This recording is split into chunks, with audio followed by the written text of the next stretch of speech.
Salut, c'est Julien, je vous souhaite la bienvenue dans cette nouvelle vidéo. J'ai le plaisir aujourd'hui d'être en compagnie de Romain. Salut Romain. Salut Julien. Merci de me recevoir chez toi. De rien, ça me fait plaisir de t'avoir. Romain va se présenter dans un instant. C'est un membre de ma formation Investir et Réussir. Il est multi-investisseur, on peut le dire. Tu es aussi entrepreneur. Il va vous raconter son histoire, il va vous raconter dans quoi il a investi dans l'immobilier. Donc si ça vous intéresse, eh bien, restez avec nous jusqu'à la fin de cette vidéo.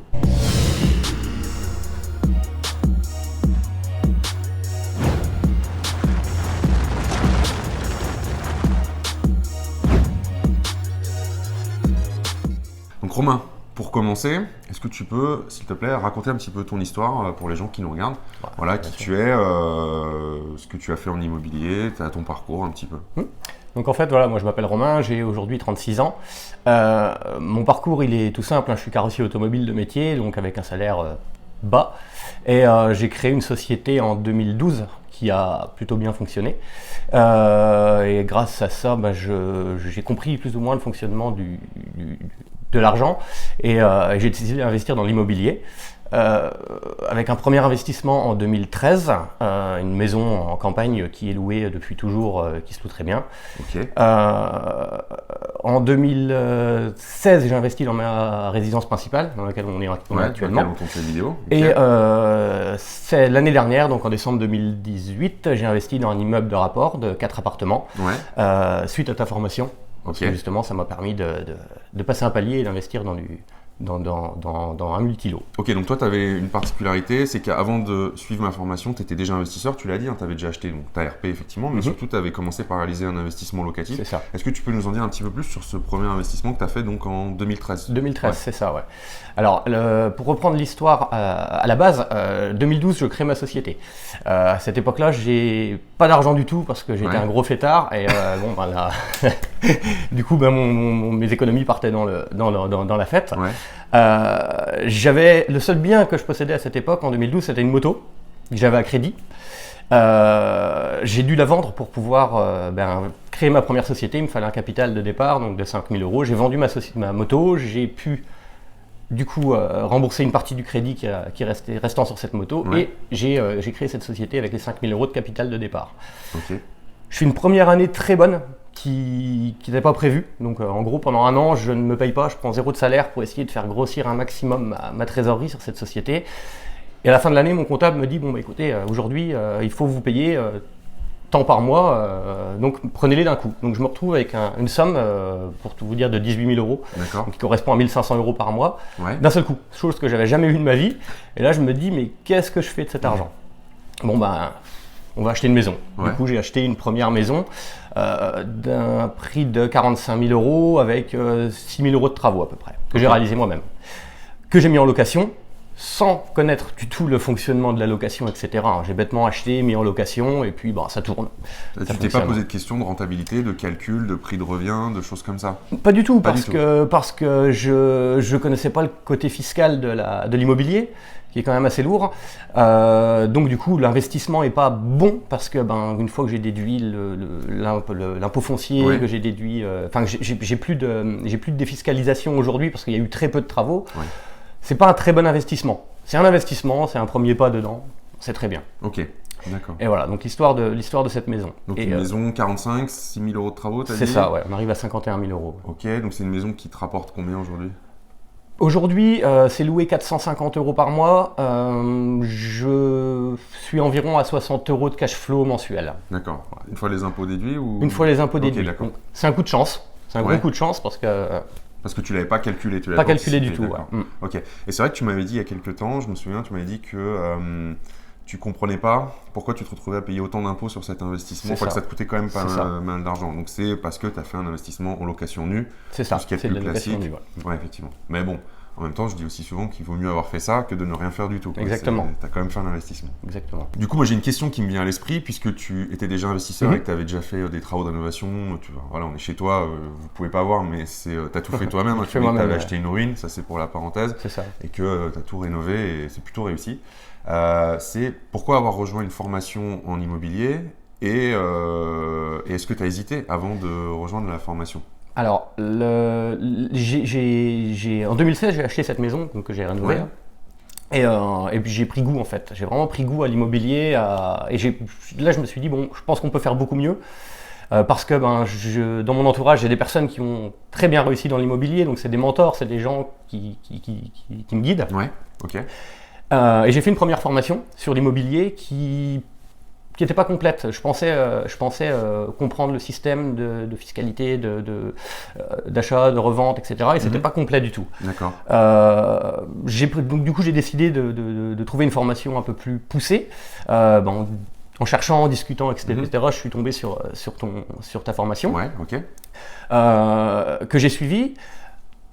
Pas complètement parce que j'avais déjà des bases d'investissement, mais par contre, j'ai surtout suivi le module fiscalité. Ouais. Et le module fiscalité et les différents types de locations que je ne connaissais pas parce que j'étais resté bloqué sur la location nue qui pour moi était la seule possible.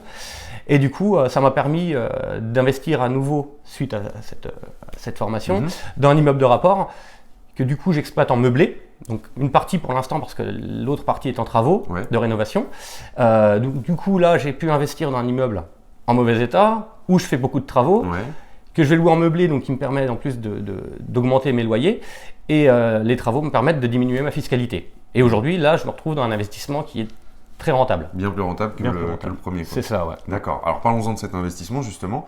Vous avez compris, tu as acheté un immeuble de rapport. Est-ce que tu peux nous donner quelques éléments chiffrés, à savoir à combien tu l'as acheté, quelle superficie, comment il se décompose en termes de combien d'appartements, quel type d'appartement, à combien il était quand tu l'as visité.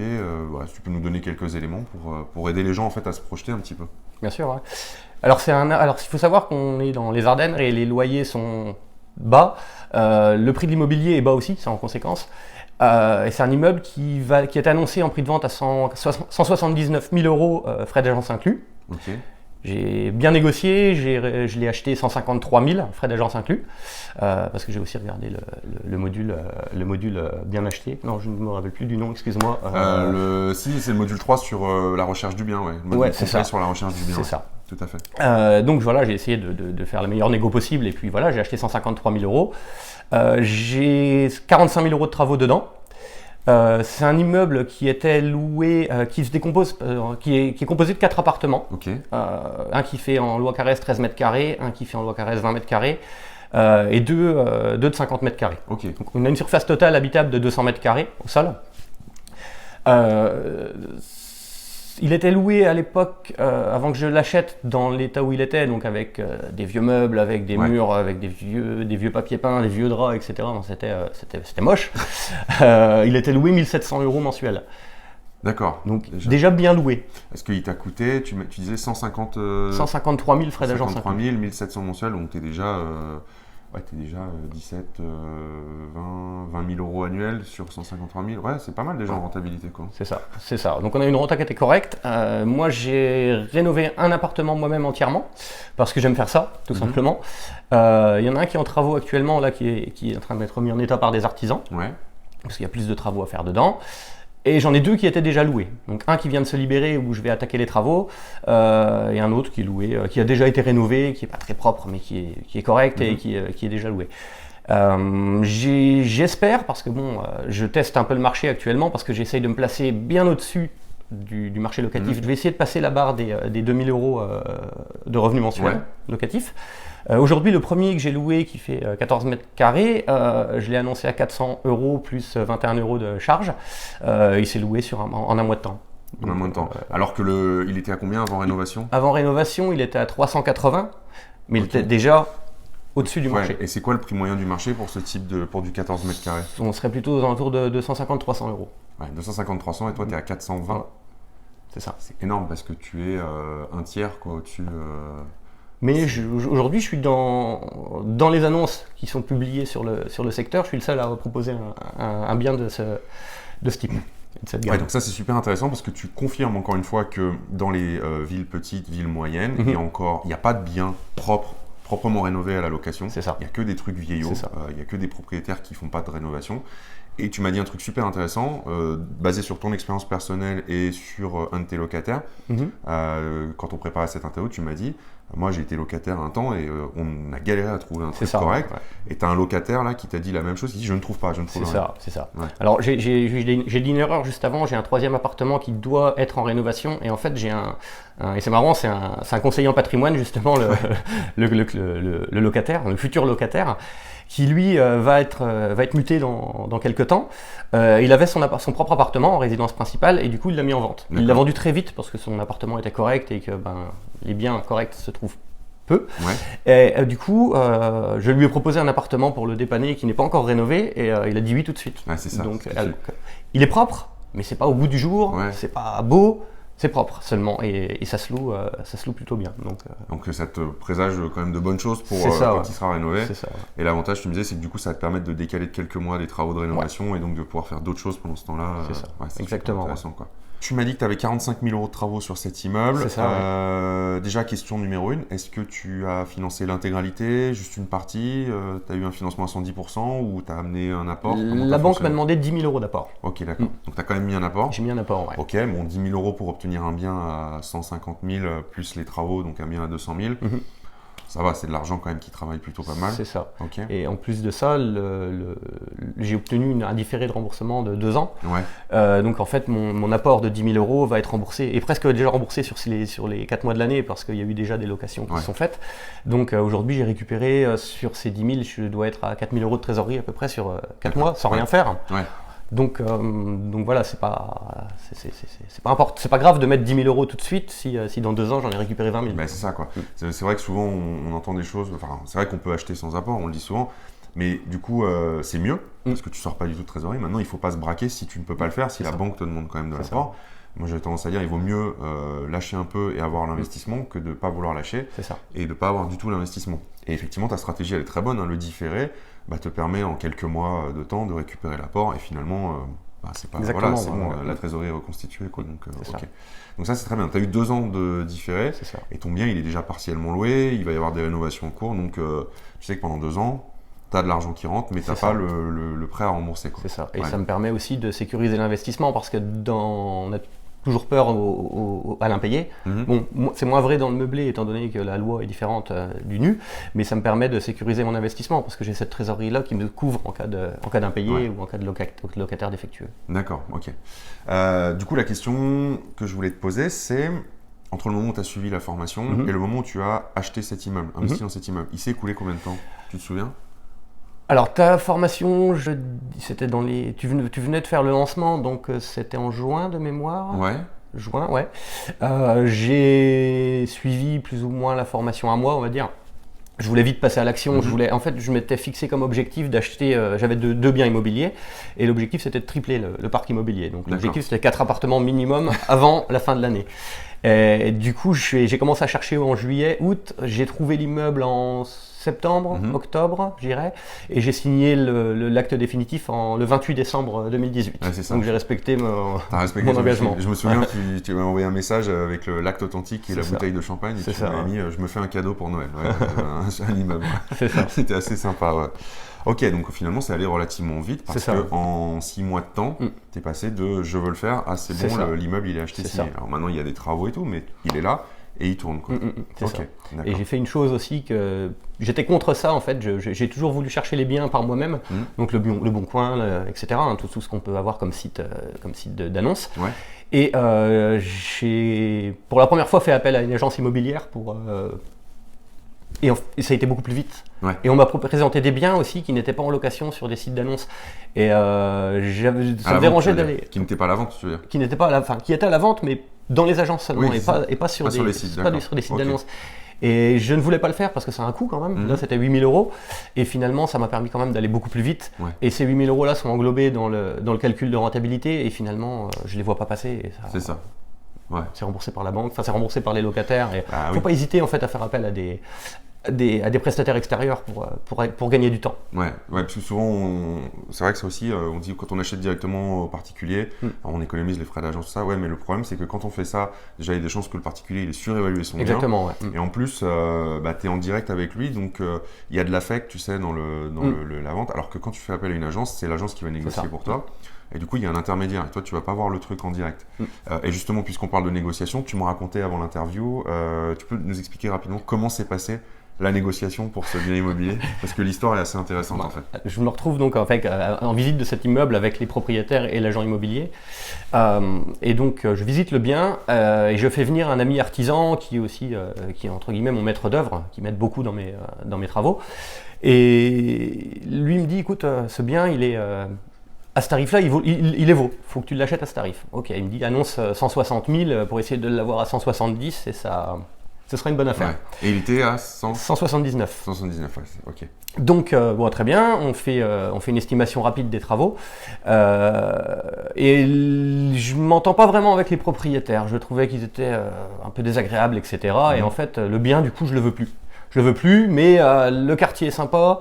Je sais que ça va monter. Je me dis que dans l'avenir, c'est un bien que je pourrais peut-être utiliser pour moi. Enfin, il y a plein de possibilités dans ce bien. Donc, je le veux pas, mais bon. Et je rentre chez moi, je y réfléchis et j'appelle l'agent immobilier. Je lui dis écoutez, moi je le prends à 140 000. Et il me dit c'est bas, ouais, c'est bas, mais moi je veux pas mettre plus. Donc faites l'offre. Il me rappelle le lendemain, il me dit non, c'est refusé, il y a pas. Ouais. Non, c'est trop bas. Ok. Et ils ont fait une contre-proposition. Non. Bon, ok, au revoir. Je raccroche. Et j'ai été rappelé le surlendemain et pour m'annoncer un prix de vente à 153 000. Ouais, d'accord. Donc là, ce qui est génial, je trouve ça cool parce que tu t'es détaché du bien, genre bon en fait c'est pas très grave. C'est ça. Du coup tu as fait ça de façon nonchalante, genre bah ok merci c'est pas grave. Hein. Et je pense que les vendeurs qui s'attendaient à peut-être une contre-offre de ta part en position de force se sont retrouvés en position de faiblesse. Ah mince en fait il en veut plus, on n'a plus d'acheteur quoi. Donc, et tu sais s'il était en vente depuis longtemps ce bien ou pas? Alors il était en vente depuis peu de temps. Il a été vendu et l'acheteur s'est rétracté. D'accord. Et donc il est revenu sur le marché. D'accord. Ouais, donc c'est un peu joué en ma faveur aussi, ouais, je pense. C'est sûr, ouais. Enfin, il y a de fortes chances, puisque psychologiquement, quand la vente était presque faite, puis que finalement, il faut repartir, ouais, c'est dur côté vendeur aussi. C'est ça. Ok, d'accord. Du coup, question, est-ce que tu regrettes d'avoir suivi la formation? Pas du tout. Pas du tout. Okay. Parce qu'aujourd'hui, j'ai optimisé la rentabilité de mon immeuble. Ouais. Que j'aurais pas. Déjà, j'aurais pas acheté si j'avais pas suivi ta formation. Ouais. J'aurais acheté différemment. Et j'aurais certainement pas utilisé ce type de location meublée qui me permet de défiscaliser beaucoup plus qu'en nu. Quoi. Et oui, c'est sûr que le meublé présente beaucoup d'avantages. Le nu n'est pas forcément mauvais, mais il faut bien le faire. Il faut le faire avec du déficit foncier, par exemple. Mais le meublé présente énormément d'avantages. On n'a peut-être pas précisé, tu investis sur une ville qui fait quelle taille en population, à peu près? Juste en dessous de 50 000 habitants. D'accord, donc tu es sur une ville moyenne. C'est ça. Ouais, on ne peut pas dire petite, mais moyenne. Et tu as quand même réussi sur une ville moyenne à louer en meublé, à louer une petite surface et à la louer 30% au-dessus du prix du marché. C'est énorme. Comme quoi, tout est possible. Tout est possible. Non, mais comme quoi, il y a de la demande vraiment, quoi. Parce que je dis ça pour vous qui regardez, parce que peut-être que vous posez la question. Hein, c'est pareil. On vise les grosses villes, parce que on sait qu'il y a de la demande quoi qu'il arrive. Mais c'est pas parce que il y a forcément de la demande dans les grandes villes qu'il n'y en a pas dans les moyennes et petites. Quoi. Et la preuve en est.